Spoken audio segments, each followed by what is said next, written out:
The conclusion of the new human rights movement is that our economy, the market system of economics, call it what you want, while on one side, of course, facilitating the general life support that we see, is at the same time deeply inefficient and dysfunctional, producing extended negative problems that are unnecessary.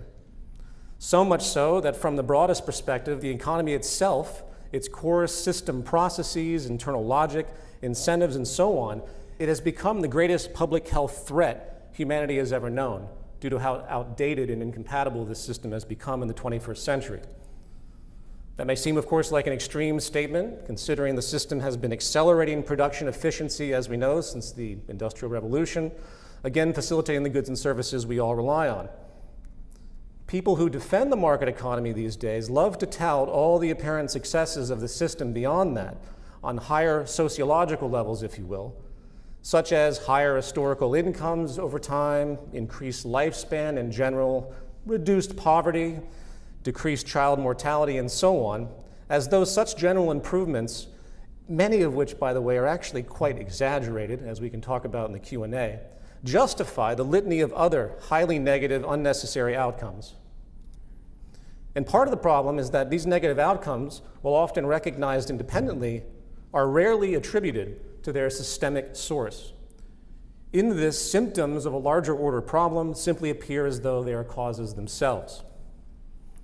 And it's understandable, since we humans really do have a hard time thinking in a systemic way. Our minds tend to organize things very categorically, linearly, superficially. Systemic thinking, probabilistic thinking, recognizing and understanding extended, non-linear causalities, these things do not come naturally to us, and hence the need for interdisciplinary epidemiological research that comprises, again, a great deal of this book. And there are two formal areas of study I wish to mention, areas that combined give us a more thorough picture of the human condition, which, more specific to the context of this presentation, allow us to better understand the effects of our man-made social systems, such as the economy, the effect it has on the individual, how that translates into society as a whole, again in terms of public health. And these are sociology and behavioral biology. Behavioral biology is the study of not only how genetics, hormones, neurochemistry, and other biological factors affect behavior, but it's also how behavior and environment can affect one's biology. The way you experience, interpret, and react to the world, the stressors you experience in different periods of life, greatly affect your physiology, hormones, and regulatory developmental functions. Sociology, on the other hand, is more macro, studying the evolution, nature, and influence of social structures, institutions, belief systems, and how individuals, groups, and these overarching social conventions interplay. And when you synergize these two areas of study, linking behavioral biology and sociology, a much more robust model of public health analysis emerges. As a quick example, a 2015 Columbia University study found that cognitive impairment, a biological issue, correlates to poverty, a sociological issue, in the form of effectively brain damage. It showed that brain structure of children and teenagers in poverty actually differ from those in affluent conditions. It was the largest study of its kind, not trivial, focusing on areas of the brain related to functions such as language, reading, and decision-making. And it revealed that children in families earning less than $25,000 a year had, on average, 6% less development than those making over $150,000 a year. A similar study found that poverty overall correlates to a reduction of cognitive capacities and subsequently a reduction in IQ. The study found that financial stress, worrying, and the release of cortisol in the system, that financial stress was able to create a cognitive deficit equivalent to the loss of 13 IQ points. And these examples are just the tip of the iceberg in terms of evidence that low socioeconomic status or poverty has a direct influence on people's cognitive capacities, not to mention physical and mental health, as I will touch upon later in this presentation. The point here, put in more traditional epidemiological terms, is that the human being is a biopsychosocial entity. Our individual health, and ultimately the aggregate health of society, is a product of the interplay between our autonomous biology, our active psychology, and the social and environmental influences that engage us. And when it comes to problem solving, when it comes to trying to improve the quality of our lives and society, we are left with really only one area of focus, and that is the social environment. Why? Because that is something we can actually change. Biological evolution is, of course, an extremely slow process. Despite the rhetoric of folks like Ray Kurzweil and transhumanism, science is nowhere near understanding how we can modify our biology for the better or our evolutionary psychology to overcome hardwired negative biological propensities. Nor, by the way, do I think that would even be necessary. But what we can do is change the way society works, accentuating and attenuating those social pressures and influences that bring out the best or the worst of our so-called human nature. For example, research in behavioral biology has found that in-group, out-group loyalties, which are very ubiquitous across all primate species, extremely ubiquitous, how we separate ourselves and do it quite rapidly, whether it's a sports team or a nation and so on, from loyalty to one's family, to one's tribe or nation, to one's race, religion, or ideological group. This tendency is no doubt universally present in human beings, with identifiable hormonal and other biological interactions that in fact guide that propensity. But as with many hardwired evolutionary tendencies, often the purpose and utility moves from positive to negative as social conditions change. We have to ask ourselves how productive reactionary, groupistic bias and loyalties really are in our deeply interconnected technological age. An age that is also being slowly torn apart, if you pay attention, by socioeconomic inequality and chaotic economic behavior and decline, triggering confusion and anger, with people scrambling to figure out which minority or religious or national group to blame and hate. This is an extremely dangerous tendency in the 21st century, fueling intergroup competition that can only be destructive in the long run. And my main point here is that if we humans have this innate divisive elitist tendency, for whatever out-of-date evolutionary reason, it is critical we work to create a sociological condition that reduces that conflict-generating, bigoted, racist, jingoistic propensity. In other words, to use a public health term, we need to create a new social precondition. A precondition that, in effect, strategically brings out the best tendencies of the human condition, suppressing the worst. And for the sake of clarity, a precondition, simple to define. Precondition to driving a car would be to obtain a driver's license. It's something that comes before. Medically, it's used to denote factors that lead to a statistically probable outcome, such as smoking tobacco leading to lung cancer. And sociologically, the term is used similarly. But as opposed to an individual's health, the context is again public health. And perhaps the best example of the power and merit of changing social and environmental preconditions is the case study of bonobos and chimpanzees. Chimpanzees and bonobos are almost identical in their genetic makeup. They came from the same origin about 1 million years ago. They also happen to be the closest living genetic relatives to humans by about 99%.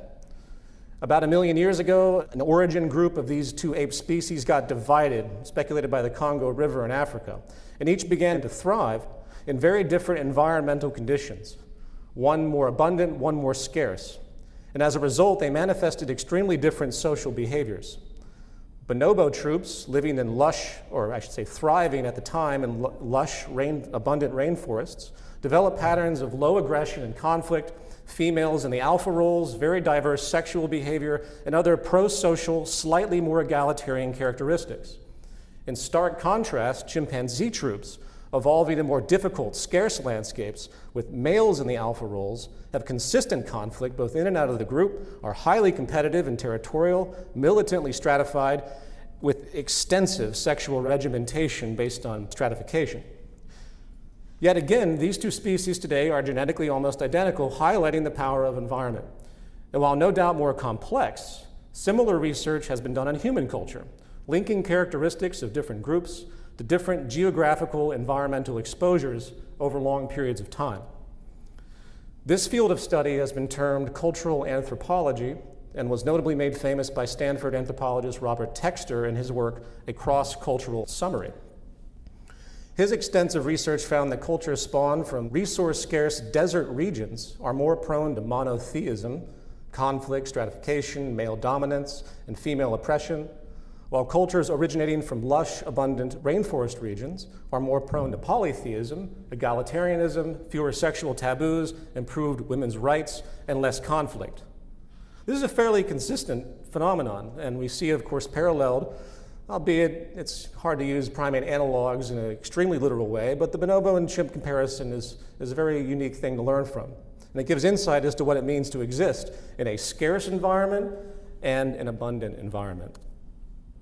And one of the most important messages of the new human rights movement is that if we can foster a social precondition that reduces scarcity stress, reduces our struggle to simply survive, hence reducing the prevalence of injustice, group antagonism, oppression, conflict, exploitation, and abuse, hence the reduction or elimination of socioeconomic inequality, we might have a chance of not destroying ourselves as our technology advances faster than our maturity. And what this means is we have to change the very nature of our economy once again. Likewise, the second most important message of the new human rights movement is that the economic premise of our society is completely oblivious to what earthly sustainability means. As I'll argue, all of the common sense economic requirements that would ensure that we do not ruin our habitat, and hence ourselves, are basically opposed, structurally opposed, to what is required to keep the market system of economics going. In fact, the idea of a truly efficient, preserving, sustainable, ecologically respectful economy and society is characteristically the opposite of what our market system requires to operate fluidly, as I will explain. These two issues, the need to create a new social precondition that fosters intergroup respect and peaceful coexistence, along with organizing our survival in a way that is actually sustainable, again, is the heart of the new human rights movement. And it will be only through large-scale, revolutionary, structural economic change that we can ever expect this to occur. And before I go into specifics as to why the structure of the market economy, or what we call capitalism or whatnot, is fundamentally flawed and incompatible with life in the 21st century, I first want to step back and consider how we got here to begin with.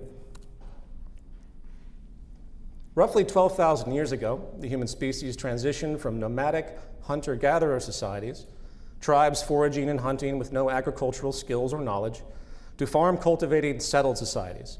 This has been termed the Neolithic Revolution. Before the Neolithic Revolution, as corroborated by numerous anthropologists that have studied both historical and still existing hunter-gatherer societies, social and economic life very, very different. Small bands or tribes operated without money or markets. In fact, 99% of human history didn't have money or markets. They were egalitarian with no economic dominance hierarchy. It's also well established they had much less violence and certainly no large-scale warfare. Economically, what they had is what we call today a gift economy, where they share with no direct expectation of reciprocation. There are even modern stories of outsiders in the early 20th century being given handicrafts from existing hunter-gatherer tribes, only to feel the need, of course, to give something in return, as many in our market culture reciprocal society does. And this reciprocal behavior was considered offensive by the tribe, as they felt the exchange was a refusal of friendship. British anthropologist Tim Ingold highlights that the difference between giving and exchange has to do with a social perception based around autonomous companionship and involuntary obligation. He states, clearly both hunter-gatherers and agricultural cultivators depend on their environments, but whereas for cultivators, this dependency is framed within a structure of reciprocal obligation. For hunter-gatherers, it rests on the recognition of personal autonomy. The contrast is between relationships based on trust and those based on domination. In other words, it's an extremely profound contrast. It takes a while to sink in, frankly.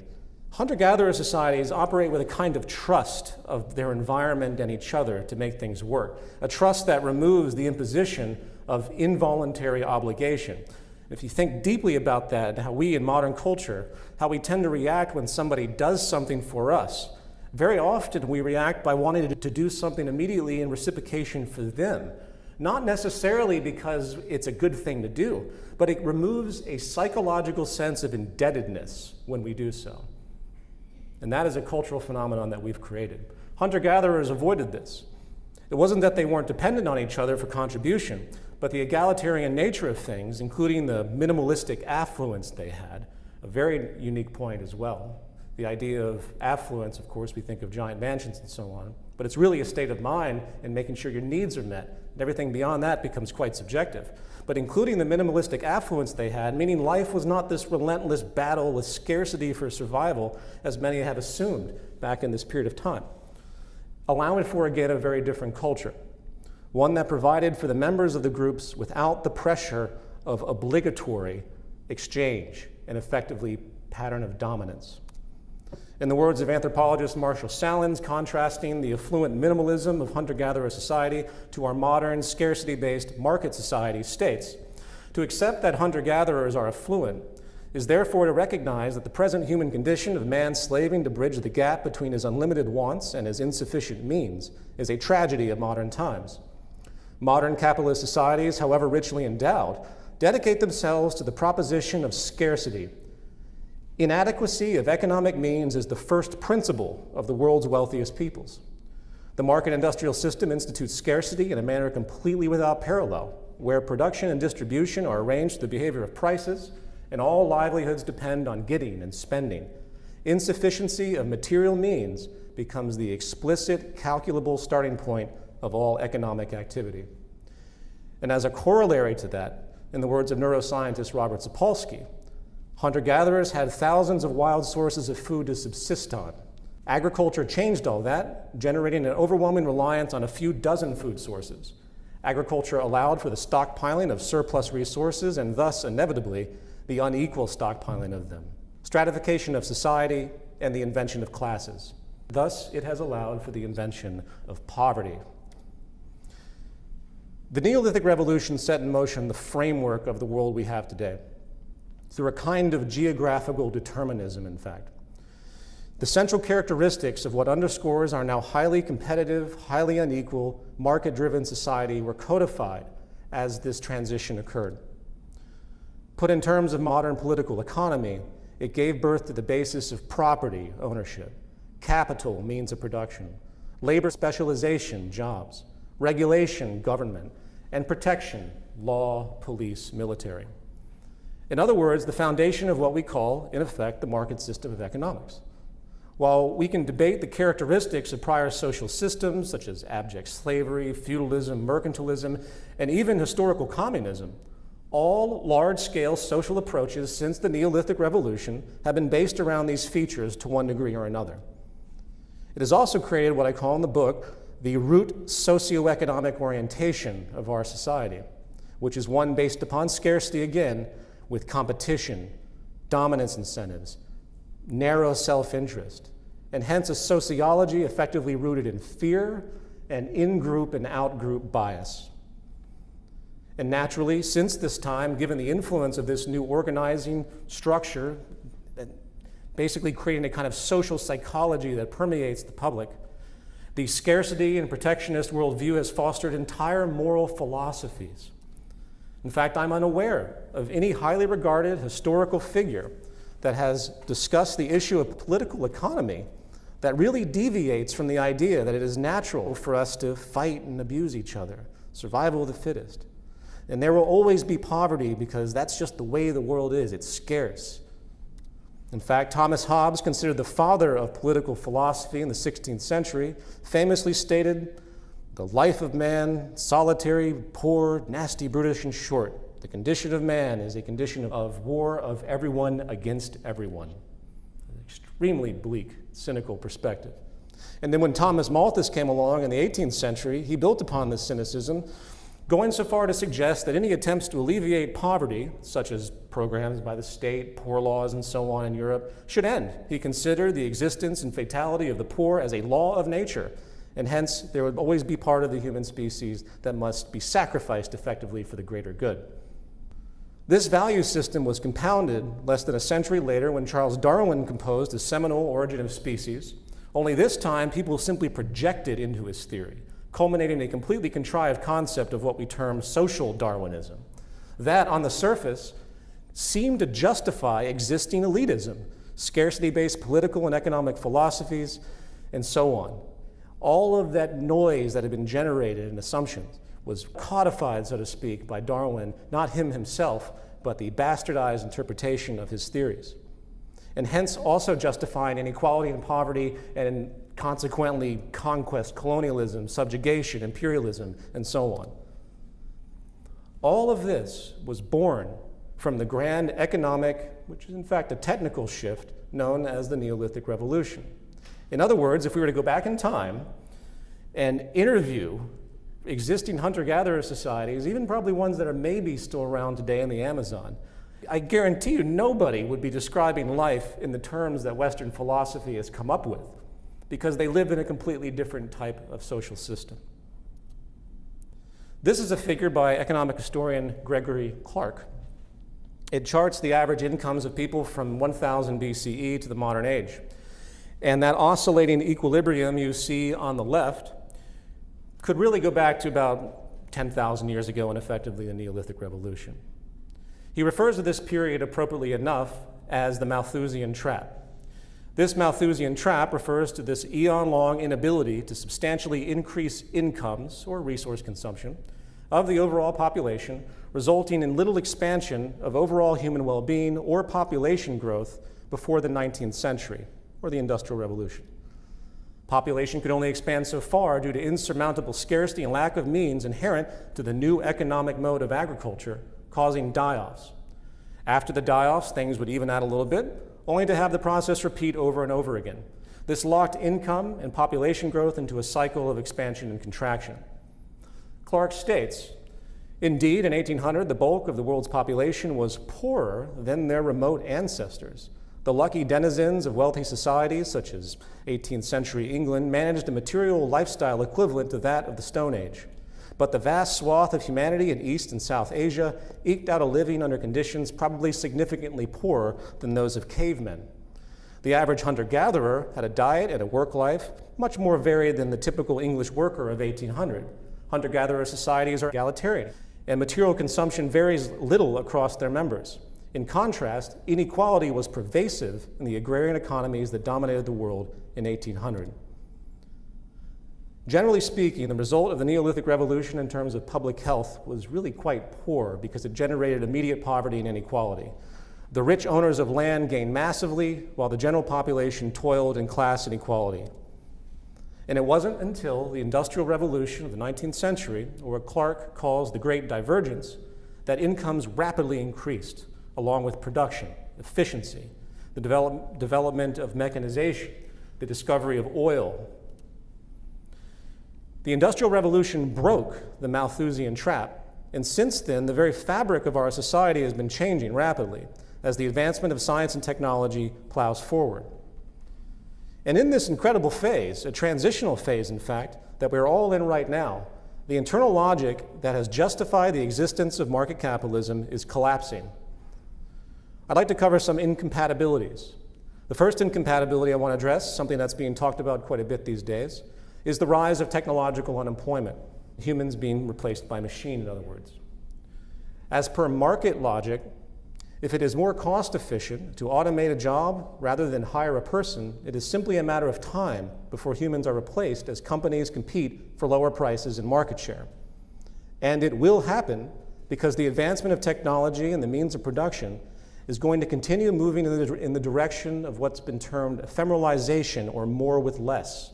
R. Buckminster Fuller called this phenomenon ephemeralization, and it has to do with the completely counterintuitive reality that we are able to increase efficiency to the extent where we're using less resources at the exact same time with greater power and versatility.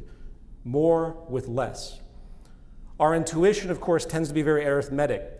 If you need an engine to be more powerful than a prior engine, we intuitively expect that engine to be larger, heavier, and use more resources. Today, the opposite is true. And I'll be returning to this phenomenon of ephemeralization in a moment, as it is the most important economic trend in human history. So returning to my main point, the market economy is based upon cyclical consumption and labor for income. That's its framework. If machines replace human labor, it throws a massive wrench into the gears of capitalism. The second incompatibility, which is very similar as it relates to the market's need for demand, consumption, and growth once again, is that years ago, production was indeed quite difficult and arduous. 300 years ago, a shoemaker might produce maybe a few pairs of decent shoes a day. Today, a common automated shoe factory can produce a pair every 30 seconds or 4,000 a day. This move towards mass production and abundance was very alarming to the early industrialists about 100 years ago. And rather than see the merit of this from a social, progressive standpoint, with perhaps the reduction of the work week or work day to compensate, perhaps even lowering costs respectively to try and create more socioeconomic equality, instead the opposite was done, which was to push to make goods with shorter lifespans for repeat purchases, planned obsolescence, along with cultivating a culture of consumerism. In 1927, Paul Mazur of Lehman Brothers famously wrote in the Harvard Business Review, "We must shift America from a needs to a desires culture. People must be trained to desire, to want new things even before the old have been entirely consumed. We must shape a new mentality in America. Man's desires must overshadow his needs." Charles F. Kettering, the head of research at General Motors, wrote a famous article in the National Business Magazine in 1929 on the heels of the Great Depression titled, "Keep the Consumer Dissatisfied." In this, he argued for the merit of consumer dissatisfaction as a force of in his view, social progress, within a market, of course, stating, "Change to a research engineer is improvement." People, though, don't seem to think of it in that manner. When a change is suggested, they hold back and say, well, what we have is all right, it does the work. We as manufacturers must offer those improvements after they have been found to be capable improvements. The public buys and disposes of what it has. If everyone were satisfied, no one would buy the new thing because no one would want it. The ore wouldn't be mined, timber wouldn't be cut, and almost immediately hard times would be upon us. You must accept this reasonable dissatisfaction with what you have and buy the new thing, or accept hard times. You can have your choice. And if anyone is interested in this painfully myopic perspective, it's completely contrary to sustainability and public health and healthy psychology, I suggest a book by Elizabeth Cohen called A Consumer's Republic, which catalogs this grotesque transition. We went from a fairly puritanical view, a conservative view in a traditional sense, to one of robust consumption. They even talked about, after World War II, that this consumerism was a loyalty issue of America. And if you were to engage this consumerism, you would help defeat the communists and fuel the American dream. This brings me to the third incompatibility, democracy itself. I think the problem was best stated by Robert Lind, referencing America, in the foreword of a book written in 1943 called Business as a System of Power. Thus, political equality under the ballot was granted on the unstated but factually double-blocked assumption that the people must refrain from seeking the extension of that equality to the economic sphere. In short, the attempted harmonious marriage of democracy to capitalism doomed genuine popular control from the start. And all down to our national life, the continuance of the Union has depended upon the unstated condition that the dominant member, capital, continue to provide returns to all elements in democratic society sufficient to disguise the underlying conflict in interests. This crisis within the economic relations of capitalism was bound to precipitate a crisis in the democratic political system. One of the most interesting cultural biases we see in our society is that while the vast majority continue to, clamor for general equality, general race equality, creed equality, and so on, it's been a general trend. Most people agree with this kind of thing. Everyone seems to stop short when demanding anything along the lines of economic equality. You ever noticed this? While it is a fundamental value of democratic society with its basis in civil and human rights, people have been persuaded that economic equality is just off limits and somehow morally wrong. And to promote such a thing means, paradoxically, you must hate freedom and maybe be a communist. This social psychology, born from years of pro-business, pro-slavery, pro-inequality propaganda, has had a powerful effect. And the truth is, there is basically no real civil equality in society without economic equality. you are only as free as your purchasing power will allow you to be.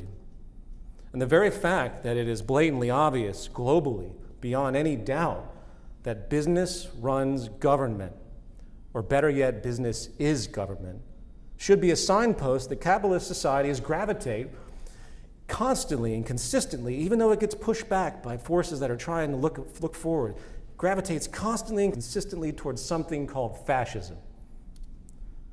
What is a business model? It's a top-down dictatorial structure where the boss or the owner imposes directives while employees abide. Top-down control, bottom-up responsibility. And to think this dominant structure that is the root of basically the degree of survival and public health that we have would not carry over into the realm of the so-called democratic process is insanely absurd and naive. A detailed 2014 study conducted by Professor Martin Gillens of Princeton and Benjamin Page of Northwestern University concluded that, unsurprisingly, the preferences of the average American appear to have only a minuscule, near zero, statistically non-significant impact upon public policy. The researchers concluded that lawmakers' actions tend to support the interests of the wealthy, Wall Street, and big corporations. In fact, if we're to be consistent as a society, it's actually quite poor form to object to money power being in control at all. We should let the Koch brothers buy and run America. Why not? It is the purest and most natural outcome in a system where everything is for sale. To assume government would be off limits or not used for the differential advantage of big business, as though some kind of moral superiority is going to transcend the social psychology and incentives, is completely delusional as far as I'm concerned. Get money out of politics, they say. And the fourth and final incompatibility I'll mention, which is by far the most critical at this time, is the fact that you cannot have an economy driven by cyclical consumption, where you have to power demand through more purchases and insatiable desire, economic growth, and ever expect there to be ecological sustainability. Many years ago, before the Industrial Revolution, the idea of resource overshoot, catastrophic pollution, was really a remote concern. We simply didn't have the technological capacity to harm the ecosystem and overconsume in the way we do now. And today it's the exact opposite. Headlines like the EPA's latest threat to economic growth. It highlights the fact that any interest in preservation, sustainability, and true efficiency is antithetical to what the market requires to keep society moving on its own terms, keeping people employed and so on. As Dr. Leanne Broadhead, professor of political science at Cape Breton University, puts it well, economic growth and the organization of international society around the goals of efficient capital mobility and the profit margin its controllers seek are inherently anti-ecological. Any way it is looked at, the extraction of raw materials for the manufacturing of goods, the demand for which in many cases has been artificially created, does not lead to an ecologically sound existence. No amount of masking the reality with talk of environmentally friendly technologies will offset the destructiveness of the growth ethic when the resounding failure of the technological fix is taken into consideration. And this leads us into the next section, negative externalities. The market economy in the 21st century can be thought of as a machine with two outputs, the products and the waste. On one side, you have the sea of goods and services. On the other side, you have this vast spectrum of waste, destruction, and social deficiency, in fact, we call a negative economic externality. To clarify, a negative economic externality is defined as a negative consequence of an economic activity that is experienced by unrelated third parties. In other words, they are consequences that are not accounted for by business or the industries that create them. A common example is pollution. A 2015 report by the International Monetary Fund put the external costs, the financial value of this, of fossil fuel at $5.3 trillion a year. That is the cost of trying to fix all of the ecological and public health systemic problems associated with fossil fuel production and use. That isn't factored into the actual price of this resource. And that's just one industry. And the real world result of all of this is that virtually every life support system on this planet is now in decline, and things are only getting worse. Open up any peer-reviewed journal and try to find anything positive about our ecological state or the trends I challenge you to try. Climate change, biodiversity loss, resource overshoot, land, soil, water pollution, species extinction, you name it, it's all trending into the red. A 2011 study published by the journal Marine Ecology, analyzing resource overshoot in tandem with biodiversity loss, concluded the excess use of the Earth's resources, or overshoot, is possible because resources can be harvested faster than they can be replaced. The cumulative overshoot from the mid-1980s to 2002 resulted in an ecological debt that would require 2.5 planet Earths to pay. In a business-as-usual scenario, our demands on planet Earth could mount to the productivity of 27 planets by 2050. But my favorite of all is the 2010 Convention of Biological Diversity report. In 2002, 192 countries got together and agreed in good spirit to try and slow biodiversity loss, only to come back 8 years later completely defeated, stating, none of the 21 sub-targets accompanying the overall target of significantly reducing the rate of biodiversity loss by 2010 can be said definitively to have been achieved globally. Actions to promote biodiversity receive a tiny fraction of funding compared to infrastructure and industrial developments. Moreover, biodiversity concerns are often ignored when such developments are designed. Most future scenarios project continuing high levels of extinctions and loss of habitats throughout this century. Does anyone see the punchline in there? Because I love it. Well, of course it received a tiny fraction of funding compared to infrastructure and development projects and industrial developments, because preserving biodiversity does nothing to feed the structural appetite of the market economy. You can't generate growth by not using something. So I could go on and on depressing you all with research of all the negative externalities affecting our habitat, such as the fact that air pollution alone today is killing over 6 million people a year. But now I want to extend the context into areas less talked about. A negative externality in a broader sense is really anything that can be systemically linked to the economy, including poverty and socioeconomic inequality, along with all the public health detriments associated with those two issues.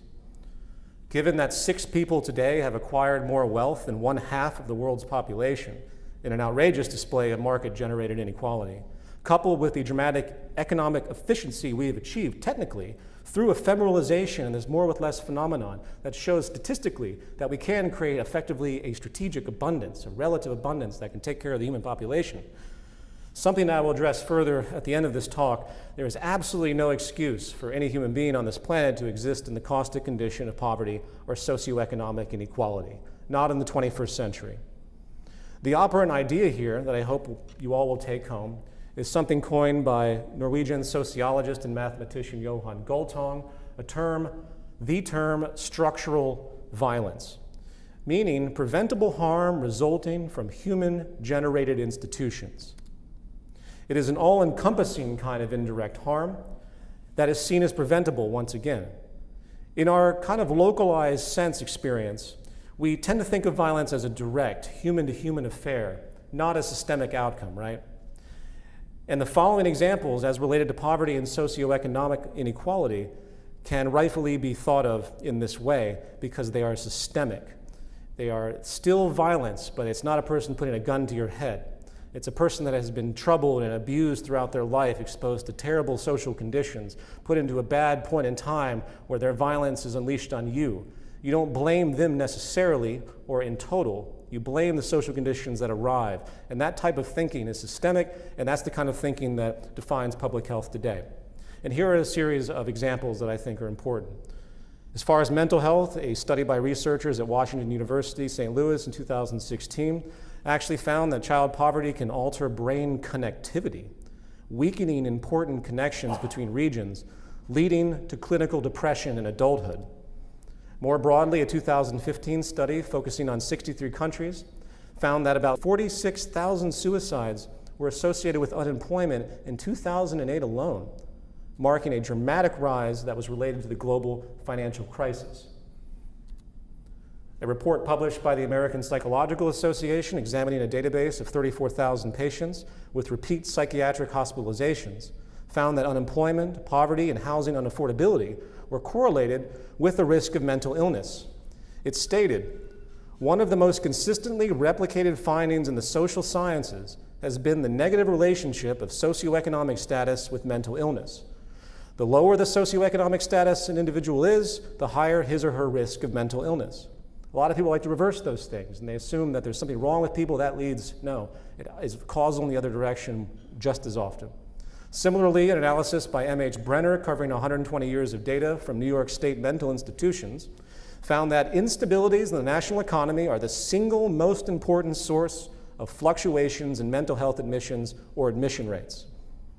As far as lifespan, a 2015 report from the National Academy of Sciences, Engineering, and Medicine found that an average lifespan difference of about 13 to 14 years between rich and poor exist in the United States. A more extreme example is the City of London, with the London Health Observatory concluding that a staggering 25-year gap of life expectancy existed between rich and poor. That's structural violence. In that context, we also have the prevalence of heart disease, which is not only correlated to poverty, but the broad stress of inequality in general. A study by UC Davis found that people with lower socioeconomic status had a 50% greater chance of developing heart disease. Using data from the United States, where over 600,000 deaths occur from it each year, the lead author concluded, low socioeconomic status is a heart disease risk factor on its own. It needs to be regarded as such by the medical community. The power of stress is huge in this regard, with economic stress naturally the most prominent for most people, as you would imagine, and I'm sure you sense in your daily lives. Plaque builds up in the arteries from cortisol, leading to heart attack and stroke. These stress hormones, glucocorticoids and so on, they trigger immune processes that lead to these types of cardiovascular diseases because of the stress people experience in and of itself. In fact, psychosocial stress, meaning psychological stress coming from the social environment, leads to brain damage. It leads to, of course, hormone problems, depression, anxiety, reproductive complications, sleep disorders, growth impairment, memory problems, diabetes, of course, cardiovascular disease, gastrointestinal disorders, sexual disorders, and overall immune deficiencies that open the door to a host of other diseases and complications. The effects of stress can also be long-term, such as child abuse. Various studies track childhood abuse stress to numerous adult disorders such as obesity and addiction. And this particular one here concluded, the study clearly shows that difficult life events leave traces which can manifest as disease much later in life. The mechanisms behind this process include stress, negative patterns of thought and emotions, poor mental health, increased inflammation, as well as lowered immune function and metabolism. Now, intuitively, one may counter-argue that incurred physical, emotional, and sexual abuse as a child has nothing to do with an adult's socioeconomic status, and hence class and inequality cannot be blamed. However, this argument holds little ground since the precondition of poverty has been found to be the largest predictor of physical, emotional, and sexual abuse as a child. Where exactly this socioeconomically triggered causality occurs in life doesn't change the fact that it has socioeconomic relevance. And as far as broad mortality itself, a 2011 study by researchers at Columbia University Mailman School of Public Health found that factors surrounding poverty, lack of education, and racial discrimination are linked to the death of approximately 874,000 Americans in 2000. About 2.8 million Americans died in 2000, meaning 31% of the US population died because of these arguably preventable circumstances, no doubt tied to income and loss of opportunity and the chain reactions of low socioeconomic status. However, it gets more interesting when you look at larger macro conditions. And this is a little bit of a detour, but I hope you can follow me. Globally, about 800,000 commit suicide annually, with many more attempted. 75% of those occur in low and middle income countries, with 30% occurring, uniquely enough, by pesticide self-poisoning. 30% by pesticide self-poisoning? Why? That's strange. This pesticide self-poisoning has become a powerful pattern in rural regions in the developing world. While part of a larger global pattern of farmer suicides, patterns in the global south have specific characteristics that link it directly to changes in international trade policy and effectively neoliberal globalization, economic roots. In fact, of all the variations of structural violence we could categorize, the economically induced mass suicides occurring by poor farmers who have lost their means of survival due to austerity, economic adjustment programs, trade policy, and ultimately the stress of debt is a unique example for sure. A study by Mumbai-based Gandhi Institute of Development Research found that in 2006, 86.5% of farmers who took their lives were in debt. And then we have the broad issue of behavioral violence. Something I'm not going to go into too much detail as it's complex, of course. This isn't just about the deprivation of poverty, it's also about inequality and psychological distortions and a sense of shame that is created by feeling lower in status. A detailed 4-year study measuring the relationship between socioeconomic factors and gang violence in Los Angeles specifically concluded, at the community level, gang-related homicide in Los Angeles is most closely associated with lower income and unemployment. Seems obvious to us, but when you hear people talk about these things, they approach it from a free will standpoint, as the people that are in gangs just like to be in gangs. This is also interesting to note that given the political outcry to reduce gun violence in the United States, half of all violent crime in America actually originates from the 33,000 present gangs, mostly in the inner cities, but beyond, according to the FBI as of 2011. Yet, no one's talking about poverty or inequality control. In the words of Dr. James Gilligan of the Harvard Center for the Study of Violence, the former head, worldwide, the most powerful predictor of the murder rate is the size of the gap in income and wealth between the rich and the poor. The most powerful predictor of the rate of national or collective violence, war, civil insurrection, and terrorism is the size of the gap between income and wealth between the rich and poor nations. In the work The Spirit Level, Why Equality is Better for Everyone by Wilkinson and Pickett, something I've sourced quite a few times, if anyone has seen, a large amount of epidemiological data is explored and correlated. Societies with large income gaps, such as the United States, suffer disproportionately across a range of public health problems, including higher incidences of heart disease, obesity, infant mortality, homicides, imprisonment, teen birth, mental illness, education, and so on. This is the wealthiest nation in the world, right? And I'm going to stop there as far as examples. And really, this is just the tip of the iceberg. And anyone that tells you that class stratification is anything but a negative reality in our world is simply wrong. We are literally allergic to socioeconomic stratification and inequality as a society. It does nothing positive for us. Stark contradiction to people who say things like, oh, well, it helps innovation and so on, competitive innovation.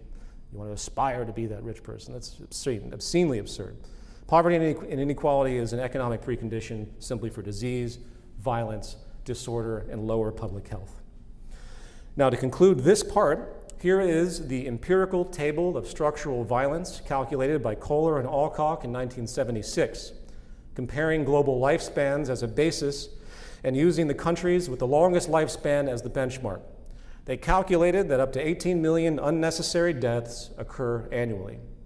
95% of those deaths occur in the global south, showing the incredible disparity, of course, between the two hemispheres, as is still pretty much the case today. And it's quite startling, as it means inequality is really, systemically speaking, the leading cause of death on this planet. So what is the solution? How do we transition out of this ongoing public health crisis, known effectively as inequality driven by market economics and capitalism? This is a figure from the 5th chapter of the book, presenting 5 economic transitions: automation, access, open source, localization, and networked digital feedback. I'll appreciate patience as I go through these because it's going to be a little tedious. Each one of these represents a more efficient mechanism to achieve higher productivity, reduced inequality, and have the least amount of waste and environmental impact. If any of these changes were actually applied, you would see a relative general public health improvement and ecological improvement systemically. Interestingly, these 5 ideas are not obscure. They're not randomly idealized or pie in the sky. They're not pulled out of thin air. Anyone who's paid attention to current social and technological trends are aware of them, but likely haven't thought about their broader implications in terms of public health. I'll go through each one briefly. Automation. As we've already touched upon, this is perhaps the most obvious need, in terms of the immediate need, I should say, as human employment is now inverse to productivity in the sectors where applied. It is not just a structural need to detach labor from income, it is also a social imperative. Given how integral it has been in generating this new level of efficient abundance, not to mention freeing the human being from drudgery and oppression. Remember, the greatest form of social oppression in human history has been the exploitation of labor, from slavery to feudalism to colonialism to capitalism. The battle between owners and workers, unions and companies. This would finally come to an end. Access. The second attribute noted refers to access versus property, by which I mean tilting the balance toward access and away from this ownership phenomenon. Ownership and property, of course, are foundational to the market economy. And the idea goes back to folks like John Locke many, many centuries ago. However, things have changed once again, and our high technology society is now being hindered by the tradition of ownership, proving it to be wasteful and now impractical. From the standpoint of efficiency, the idea of everyone owning one of everything, as the market would like to assume, is irrational. For a species sharing a finite planet, not to mention completely and utterly unnecessary, it also promulgates a materialist conception of life, of course, which is really quite destructive to our social psychology. Perhaps the best example today of this is the slow inevitability that we see of shared automated car systems. It isn't difficult to see that even in our current system, how the idea of owning a car in the future might become impractical. One would simply call upon the car through an app or so on when needed, in much the same way you see with things like Uber. It would be efficient enough and automated to the effect that it would be, again, impractical to sit and house a car. In 2015, there were 258 million consumer vehicles in the United States.